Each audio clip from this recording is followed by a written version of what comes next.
Hello, class. Welcome to week 4 of Psych 102.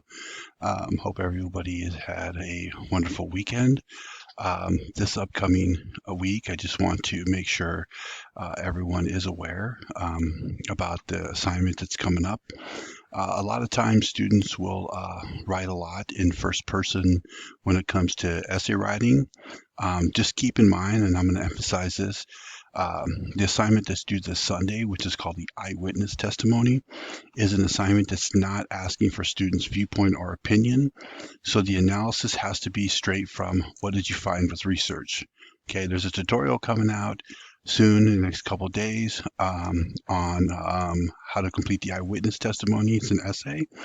The directions are very, very specific and helpful in locating the articles that you're going to find. Okay, we give you in the directions we give you the words that you're going to use in the GCU library to search for articles. Is eyewitness testimony is a very interesting conversation. It's also an interesting topic. Um, Again, make sure you are writing just in third person. Do not put your beliefs in it. You're analyzing what research is saying, and you're summarizing articles more than you are doing anything. Okay, so watch that tutorial. This week, you're going to go through the differences between classical and operant conditioning. So these are two theories that actually um, explain how people learn their where how they learn to get their behaviors pretty much. Okay, so you have the two theories, which are actually two of the most popular theories in psychology, especially when you're talking about in the beginning parts of psychology. You'll see in some of my conversation starters, they'll have some videos about classical conditioning, especially you'll see one of the most prominent theorist of classical conditioning is Ivan Pavlov.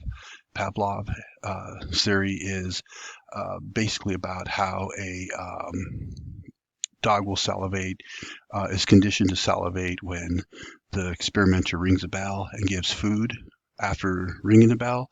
So the dog gets conditioned to the sound of a bell, thinking it's time to eat. So as the dog is conditioned, there's a point where the researcher rings a bell but doesn't give food, but the dog starts to salivate because of the sound.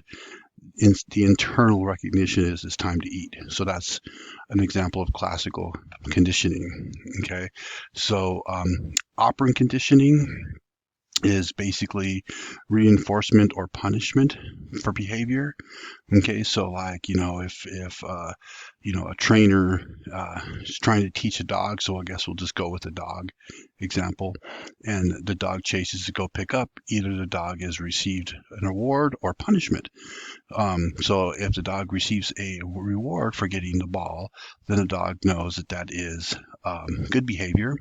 And if there is a ball that's being thrown or laying around, the dog knows that, or is conditioned now to know that if they pick up the ball and bring it back to the owner or to somebody, they'll get a treat.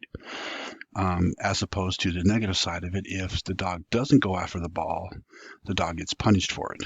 Okay, that's a classic example again of operant conditioning. So you can see how these two fit in life, where perhaps maybe parents did, hey, it's 5 o'clock, it's dinner time, and you're used to hearing that across the room, you're going to fly in for food.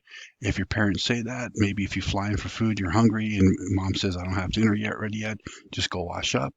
You'll feel a little like, wow, I felt like I was about ready to eat. So same thing with operant conditioning. Perhaps, if you didn't clean your room, you got in trouble. But if you cleaned your room and you did your chores, you may have gotten money for it, like an allowance, or maybe you got praise and, hey, it's time to go get some ice cream. Okay, so these things work in our everyday life. And as you can tell, since both actually apply to our everyday life, that um, there's not one thing or one theory that's just out there that explains human behavior. It's a multiple array of things. Okay, so you're going to go through that, and there's another discussion question about parenting. Okay, and directing children's behavior. We get into a good discussion on that. Make sure you're watching or you're reading the study material this week, chapters 6, 7, and 8. And then there's information in the study material about memory, learning. So good information to follow up on and read. Make sure you are following the tutorials. And if you have questions, please let me know. Okay, thanks.